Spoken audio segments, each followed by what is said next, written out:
Terry cared about everything. It didn't matter how tiny the detail. He really felt. I kept telling John, financially. Good evening and welcome to the Money Programme.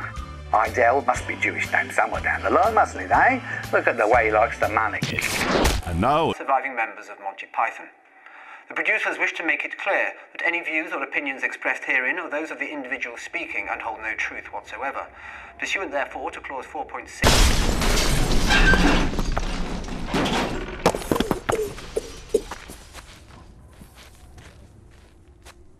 Subject to clause 4.123, no viewer or watcher may copy, repeat, personate, mime, either contextually or non-contextually, any material whatsoever in any public place, such as a street, pub, club, hotel, brewery, Baptist church,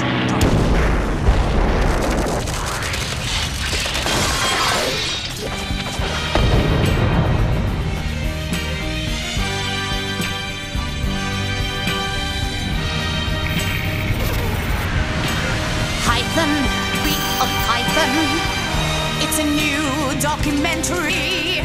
It's about Monty Python. Unlike other Monty Python documentaries, this is brand new.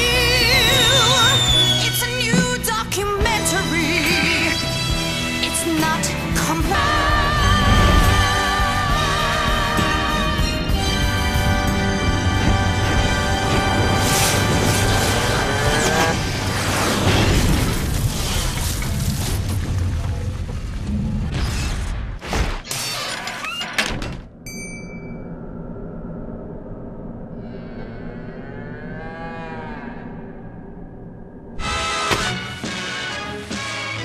Meanwhile, how glad and grateful is Britain that thousands have fought their way out and come home. And are there to be back again? Well, ask any of them and they'll tell you that... You didn't have enough. You have butter rations. You'd have a piece of butter every week, and then there's bread rationing and meat rationing. London was completely composed of holes and bomb sites all over the place. And it was a sort of grey duffel coat wearing, very respectable. Everybody talked in received English. On the radio, news announcers wore black tie type place. And now, Radio 4 will explode. Jewel and Morris, Hancock. Then later, when I was about 13, 14, The Goon Show. Here came a show which was not like any of the other shows. It didn't have the same kind of rules. It didn't have any rules. It didn't even like the medium that was putting it out, particularly. It didn't like the BBC. Wonderful. There was something that I could relate to. This is the BBC Home Service. Thank you. I was introduced to the Goons when I was about 11. People just being very ridiculous and silly and strange voices and long pauses and playing around with the sort of form of a radio show in a way that was felt genuinely kind of... Try and get the line that I'd missed 2 days before. Now, the reason I called you... I think she needs a bit of attention. Now, which one of you is the surgeon? Come on, I know one of you is. Now, which one is it? Ah, Tidwell. Good. Well, I want you to cut along, have a look. Yes, sir. Right, just the man. How much you charge? 30 guineas, sir. Excellent. Right, I want you to go along, see the wife, give her a full examination, let me know the results by the end of break. And don't pick your nose. College was a wonderful time. It was an occidental college. Kids tended to be rich there, or smart, like I was. I was there on a scholarship, which was oppressive. My God, everybody's going so bright, you know, they're going to be so much cleverer than me. And then you gradually realise it's all an illusion, that nobody's clever. My way through university, telling my parents really that I was studying, and I was studying, but I used to do studying in the evening, and during the day I was writing, we're doing ratios. Footlights Review that would have been 1961. Well, it was an exclusive little club, really, at the time. Graduate members, as they're called in Cambridge.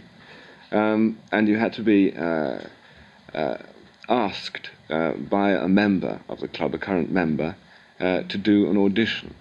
And we went out afterwards together and sat down and had a coffee. Extraordinary thing is, I thought, I don't like this guy. And then shortly after, we started writing together on a regular basis, and I must have completely forgotten. We met them and hooked up and, you know, sort of the Oxford, Cambridge.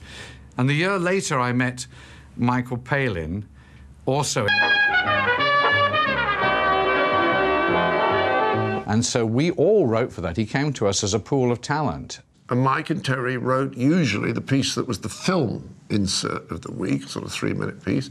And Eric often wrote solos for Ronnie Barker. And Gray and I usually wrote one of the big sketches of the week. That's really when I knew them all and what made Ron and I feel part of their outfit. So will you please tell me, once and for all, in God's name, what's the matter with you?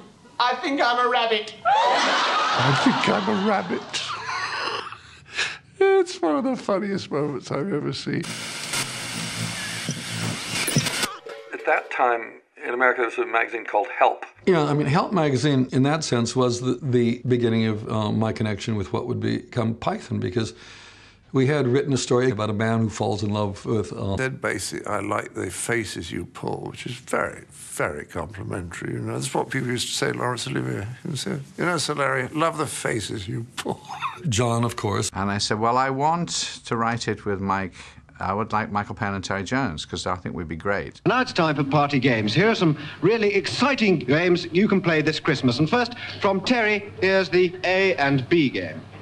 Well, all the teams are divided, the guests, I should say, are divided into 2 teams, A and B are the winners.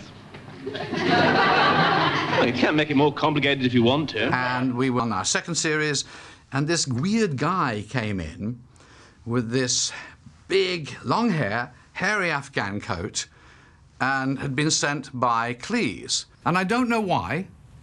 I knew there was something about him, and we brought him into our group. Set. I started doing some animation on that, and we were all stuck together by then. As far as I was concerned, we've all got different versions, of course, is that Graham and I were writing. Our treat for the week was always to turn on, I think it was Thursday afternoon at about 4:30, to turn Do Not Adjust Your Set, which for us was the funniest thing on television. Great story for you. Oh, yes? Here's a great story. All right, let's hear it. Once upon a time, in the land of the wobbly dum-dum tree, Ricky, the gobbly pixie, sat beneath the magic oak tree. That's enough! I'm not interested in fairy stories and newspaper. Miss Perkins, will you show this lunatic out of here? But I haven't finished.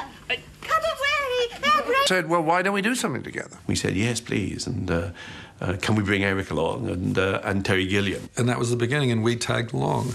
And I think it's really happenstance that that group came together. I don't think it was handpicked or selected or in any way. It sort of fell onto the table, and it worked. A meeting was set up. We went. Thought that's the way of doing it. Milligan was doing with his Q series. He was breaking all the rules. And I thought, oh, this is really free what they're doing. They're commenting.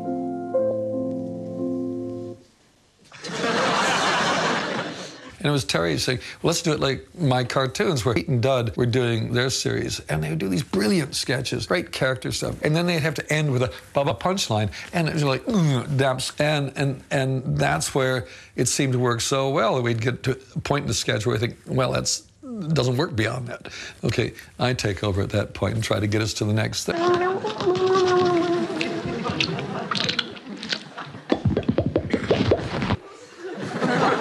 Well, the BBC would never accept any titles we did. We would put them in, and each of the first four shows has different titles on it. Owl Stretching Time, and A Horse, a Spoon, and a Basin, and One Wacket Buzzard, Stumble and Boot. My favourite... And slimy as you'd hope. And on this particular occasion, we giggled and giggled and giggled, and then the next morning, we didn't ring around. We still liked it. Monty Python's Flying Circus. Sheep are labouring under the misapprehension that they're birds.